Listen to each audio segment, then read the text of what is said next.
देखें अगला टाइप का क्वेश्चन है और अगले गुणधर्म पे ही सवाल बनेंगे। देखें आपका सबसे पहली बात मैंने आपको उस दिन सिखाया था कि जब किसी भी संख्या की घात अगर जीरो होती है तो अपना चौथा गुणधर्म लगेगा। चौथा गुणधर्म क्या कहता था अपना कि ए कोई संख्या है, मैं इधर ही लिख लेते हैं, कोई दिक्कत नहीं है। ए कोई संख्या है, उसकी घात अगर जीरो है तो उसका आंसर क्या आता है, हमेशा 1 आता है। ये आपको मैंने गुणधर्म सिखाया था। यहाँ पे देखोगे 2 की घात क्या है, जीरो है। जब 2 की घात जीरो है तो आंसर कितना आएगा, 1 गुणा यहाँ 3 की घात कितनी है, जीरो है, तो इसका भी आंसर कितना आएगा, 1। तो इस पूरे का उत्तर क्या आ जाएगा आपका 1। क्यों आया 1? क्योंकि 1 का 1 से गुणा हो रहा था। ये बात आपको ध्यान रखनी है कि किसी भी संख्या की घात जीरो होती है तो उसका उत्तर क्या आता है, 1 आता है। अब आप देखोगे इधर जो इसका सेकंड क्वेश्चन है वो सेम प्रोसेस सेम गुणधर्म की घात जीरो, इसका मतलब अगर मैं a की घात जीरो लिखूंगा तो उत्तर क्या आएगा, 1 आएगा। यही गुणधर्म लग रहा है इसमें भी। तो आप देखें कि 2 की घात जीरो, इसका मतलब इसका उत्तर क्या आएगा, 1। और यहाँ 5 की घात जीरो, इसका मतलब इसका भी उत्तर आएगा 1।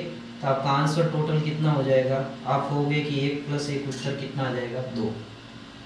सिंपल से क्वेश्चन है गुणधर्म पे आधारित। अगर गुणधर्म आपको याद है तो क्वेश्चन बिल्कुल आराम से हो जाएंगे। सेम टू सेम प्रोसेस यहाँ चल रही है। देखें 7/15 की घात कितनी है, जीरो है, तो मैं एक बार के लिए इसको 7/15 की घात को जीरो ही लिख रहा हूँ, प्लस 1/7 है, 1/7 लिख रहा हूँ। आप यहाँ देखेंगे कि 3 - 3, 3 में से 3 जाएगा तो उत्तर कितना आ जाएगा, 0। अब गौर से देखें, फिर वही प्रोसेस की किसी भी संख्या की घात जीरो होती है तो उसका उत्तर कितना आता है, 1 आता है। ठीक है, तो अब अपन देखेंगे कि 7/15 की घात जीरो का उत्तर कितना आ जाएगा, 1, प्लस 1/7 की घात जीरो, इसका मतलब इसका भी उत्तर क्या आ जाएगा, 1। तो 1 और 1 कितना हो जाएगा, तो आपका आंसर टोटल बन जाएगा 2। और ये आपका तीसरे गुणधर्म पे जो क्वेश्चन थे वो मैंने आपको समझा दिए, तीसरे नहीं चौथे। अब आप देखें जो पांचवा गुणधर्म है उसके आधारित क्वेश्चन है, और पांचवा गुणधर्म पे आधारित मैंने आपको कुछ क्वेश्चनों के अंदर भी आया तब वहां पे भी समझाया, लेकिन इधर फिर से समझा रहा हूँ, ध्यान से देखो। पांचवा गुणधर्म आपका क्या कह रहा था, मैं यहाँ लिख रहा हूँ कि कोई भी संख्या है अगर उसकी घात आपकी माइनस में है तो पहले जिस संख्या के नीचे अगर 1 नहीं है आधार में तो उसको 1 लगाइए, और फिर आपको क्या करना है, इसको उल्टा कर देना है। उल्टा कहने का मतलब जो अंश में है उसको हर में भेज दो और हर में है उसको अंश में भेज दो, और इसकी घात है वो प्लस में बन जाएगी। सिर्फ यही कि आधार का आपका प्रतिलोम कर देना है, अंश को हर बना दो और हर को क्या बना दो, अंश बना दो। सेम प्रोसेस यहाँ आप देखोगे कि 3 के नीचे कुछ नहीं है, मैंने 1 लगा दिया, और इसकी घात क्या है आपकी, 5 है। ठीक है, अब आप देखें इसमें वो किस में है, माइनस में थी, अब घात माइनस में है तो प्लस में बदलने के लिए अपन क्या करते हैं, आधार को उल्टा, मतलब 1/3 की घात कितनी आ जाएगी आपकी, 5 आ जाएगी। और इसका आंसर आपको सरल करने का नहीं बोला था, घातांक का रूपांतरण करने के लिए बोला था, तो ये घातांक के रूप में रूपांतरण हो गया। और सरल भी करना है तो 1/3 को 1/3 से कितनी बार गुणा कर दे, 5 बार गुणा। इधर थोड़ी सी गौर से देखने की जरूरत है। सेम प्रोसेस सेम गुणधर्म लगेगा कि अगर कोई भी संख्या है उसकी घात आपके पास माइनस में है तो उसका आंसर जो आएगा, इसका कहने का मतलब पहले उसके नीचे कुछ भी नहीं है तो 1 लगा दीजिए, जो मैंने लगा दिया। और फिर आप लोग क्या करें, इसको आधार को उल्टा कर दें कि यहाँ पे 1 ऊपर चला जाएगा और a नीचे आ जाएगा, घात हो जाएगी प्लस में। ये है आपके इसका। अब आप देखिए इसमें होगा क्या खेल, इसमें ये चीज हो रही थी कि ये जो मैं आपको थोड़ा सा सरलता से समझाने की कोशिश करूं तो ये आपका -3 था। इस पूरे को मैं इस प्रकार से लिख सकता हूं कि 1/5 की घात कितनी बना सकता हूं मैं, -3 बना सकता हूं, क्योंकि 1 की कोई भी घात होगी तो उसका आंसर क्या आएगा, 1 ही आएगा। इसलिए मैंने इस पूरे के ऊपर -3 ले लिया। पहले से -3 5 के ऊपर इसकी घात -3 थी, लेकिन ऊपर 1 था तो मैंने क्या किया कि 1 का किसी भी संख्या से अपन गुणा करेंगे तो उसका आंसर सदैव 1 ही आएगा, चाहे 1 घात हो 10 हो तो भी उसका उत्तर 1 ही आएगा। इसलिए पूरी संख्या के ऊपर मैंने -3 लगा दिया। अब आप देखें सिंपल सी बात है कि माइनस की घात को अगर मुझे प्लस में बदलना है तो मैं क्या करूंगा, खाली इसको उल्टा करना है आधार को, इसका मतलब 5 ऊपर आ जाएगा और 1 नीचे, और इसकी घात कितनी बन जाएगी 3। कहने का ये मतलब हो गया कि इसका आंसर आ जाएगा 5 की घात 3, जो अपना आंसर है। समझ में आ रही होगी बहुत ही आराम से। अब देखें, ये बहुत ही अच्छा और एक शानदार सवाल है। सेम प्रोसेस, सेम गुणधर्म की कोई भी संख्या है a और इसके नीचे मैं 1 लगा देता हूँ। इसकी घात अगर माइनस में है तो इसको मैं प्लस में कैसे बदल सकता हूँ? 1 ऊपर चला जाएगा, a नीचे, और इसकी घात हो जाएगी आपकी प्लस में। ये गुणधर्म यहाँ पे भी लग रहा है। मैं हर जगह पे गुणधर्म लिख रहा हूँ ताकि तुम लोगों को याद हो जाए। अब आप देखेंगे कि इस क्वेश्चन को मैं अगर चेंज करने की कोशिश करूं या इस क्वेश्चन को आपको समझाने की कोशिश करूं तो मैं कुछ इस तरीके से इस सवाल को बदल सकता हूं। देखिए ध्यान से आप लोग, ऊपर 1 बटे में क्या था आपका 2/3, और इसकी घात -3 थी, तो क्या मैं इस पूरे के ऊपर -3 लगा सकता हूं? बिल्कुल लगा सकता हूं, कोई फर्क नहीं पड़ेगा। अब ध्यान से सुने, ये जो संख्या थी ये बटा है, इसके ऊपर 1 है और इस बटे के नीचे आपका 2/3 है। इसका मतलब अंश आपका 1 हो रहा है और हर कौन है 2/3। जब इस पूरी संख्या की घात -3 है, अगर मुझे इसको प्लस में बदलना है, इसका मतलब 2/3 को ऊपर भेज दूं और 1 आ जाएगा नीचे।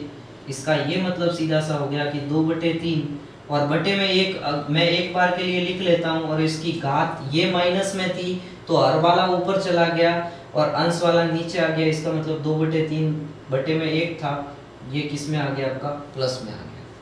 तो सीधी सी ये मतलब हो गया कि इसका उत्तर हो जाएगा 2/3 की घात कितनी हो जाएगी 3, और ये आपके इसका सॉल्यूशन। समझ में आ रहा होगा? फिर से समझा रहा हूँ क्योंकि ये थोड़ा सा अजीब तरीके का क्वेश्चन है। 1 बटे में 2/3 की घात -3 थी। अभी जस्ट मैंने ऊपर समझाया, वही प्रोसेस लगा रहा हूँ कि 1 की घात अगर मैं -3 लगा भी देता हूँ तो इसको कोई फर्क नहीं पड़ना है, क्योंकि उत्तर 1 ही आएगा। तो मैं क्या कर रहा हूँ कि इस पूरे ब्रैकेट के ऊपर ही -3 घात लगा देता हूँ।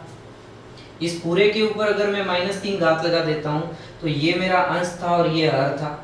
जब घात को आपको प्लस में बदलना होता है तो हर ऊपर चला जाता है और अंश नीचे आ जाता है। इसका मतलब 2/3 आपका ऊपर चला जाएगा और 1 है वो नीचे आ जाएगा। इसकी घात कितनी हो जाएगी 3। तो इसका मतलब हर के नीचे अगर 1 होता है तो उसको नहीं लिखते तो भी कोई फर्क नहीं पड़ता।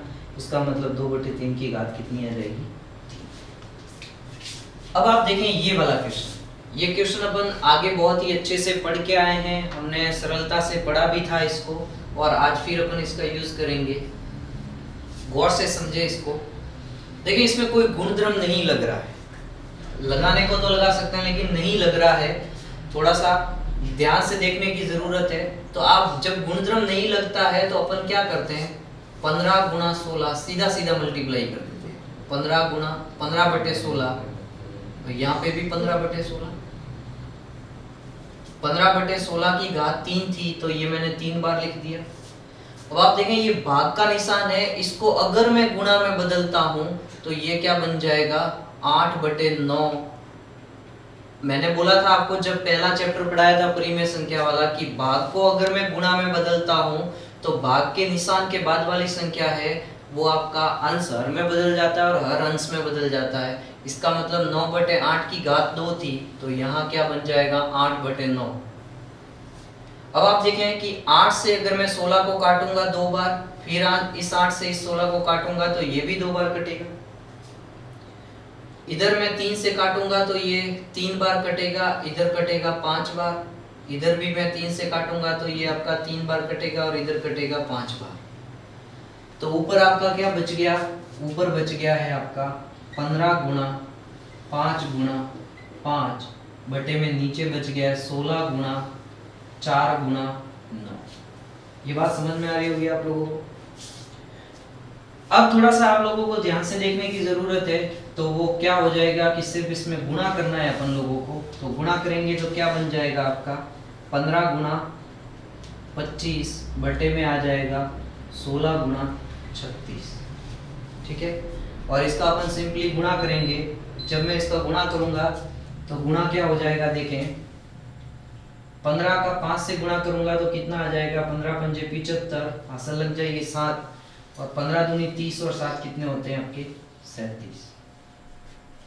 अब आप देखें कि 16 का अगर मैं 6 से गुणा करूंगा तो 96 हो जाएगा, 96 का 6 हाथ से लग जाएगी 9, और 16 का 3 से गुणा करूंगा तो 48, 48 और 9 आपका हो जाएगा 47, सॉरी 48 और 9 हो जाएगा आपका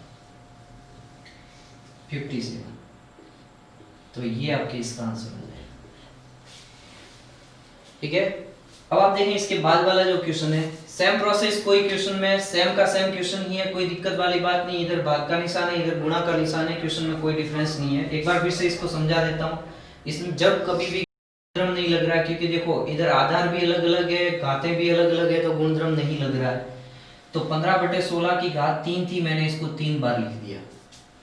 ये भाग का निशान था, इसको मैंने अगर गुणा में बदलना है तो ये क्या हो जाएगा आपका 8 ऊपर चला जाएगा 9 नीचे आ जाएगा, क्योंकि ये मैंने पहले चैप्टर में अच्छे से समझाया था आप लोगों को। तो ये 8 से 16 कटा 2 बार, इस 8 से भी 16 कटा 2 बार, 3 से मैं अगर इसको काटूंगा 5 बार, ये 3 बार कट गया, इसको भी 5 बार है, 3 बार कट गया। इसका मतलब ऊपर तो सिर्फ बचा है 15 गुणा 25 और नीचे बच जाएगा 16 गुणा 4 गुणा 9। तो इस प्रकार से इसका आंसर ये निकल के आया। अब आप देखें ये लास्ट वाला क्वेश्चन, क्या इसमें कोई गुणधर्म लग रहा है? तो इसमें कोई गुणधर्म नहीं लग रहा है अभी के लिए। तो मैं अंदर अगर सॉल्व करूं तो 2 गुणा 2 गुणा में आ जाएगा 3 गुणा 3 गुणा 3 और इसकी घात कितनी है 2।